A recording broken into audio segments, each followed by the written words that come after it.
I don't know who else needs to hear this, but child of God, the Lord is interested in everything to do with you, in everyone around you, and everyone you bring around you, even around your children.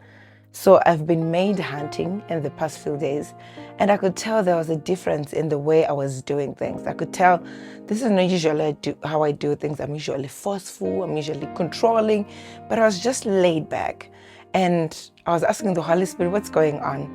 And He brought me to Isaiah 30, verse 1, which says, "Death to you, rebellious children, who make plans that are not mine and form alliances that are not of the Spirit, piling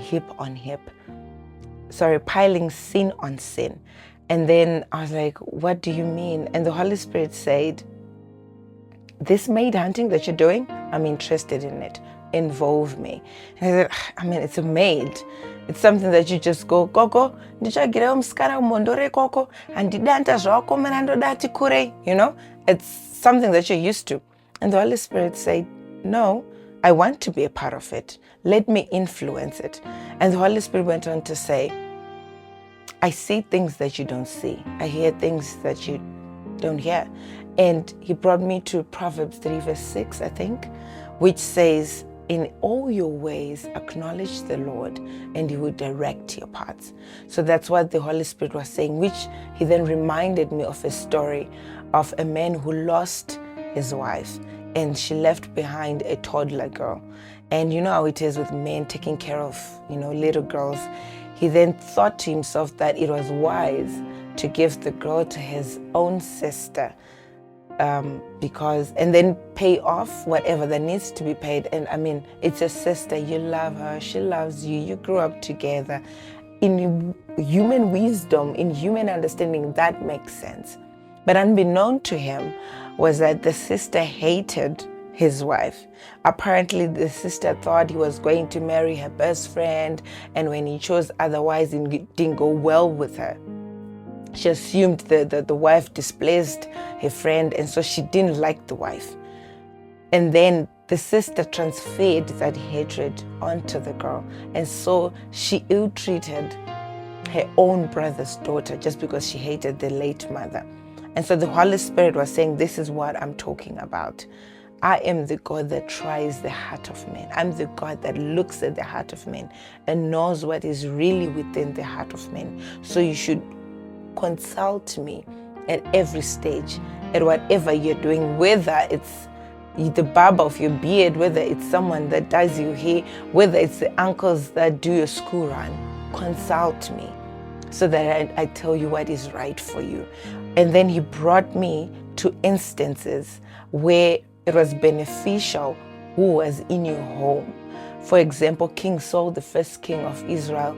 We have the army commander, Naaman, and we also have Queen Esther.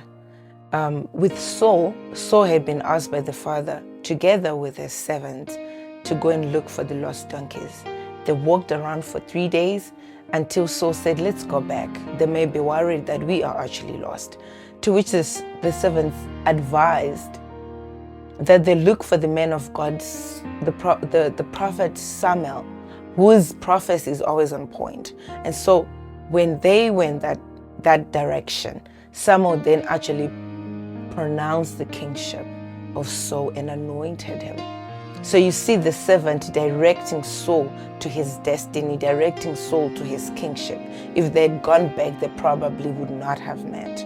And then we look at the army commander, Naaman, who was riddled with leprosy, riddled with ill health. He was a man of honor, a man of valor, a war man who was always successful, but he couldn't even enjoy his matrimonial bed. He couldn't even lay with his wife. But thanks to God, there was a servant in his home, a servant to the wife, who then directed him to the man of God in Israel, Prophet Elijah, who then healed him of his leprosy. And then we also have Queen Esther, the first person to find favor with Esther before the king even did was Haggai, the king's eunuch, the leader of the women. So without the servant in the king's quarters, who is Hegai, Queen Esther would probably have not been Queen Esther, but akachoverwa, akachoverwa na Hegai. So these are the instances where you see the importance of the servants that are in your house, whether it's a maid, whether it's a garden boy, whether it's somebody that is selling your frizzes, your ice lollies, it doesn't matter as long as they are around you. Consult the Lord and have His Spirit influence your decision, influence your relationships. I know we are used to going to the Lord about the marital partner, but the business partner, the person that is in your home, the Lord is interested in that as well. And the Lord, in any case, He perfects everything, all that concerns you. It only makes sense that you concern Him with all that concerns you.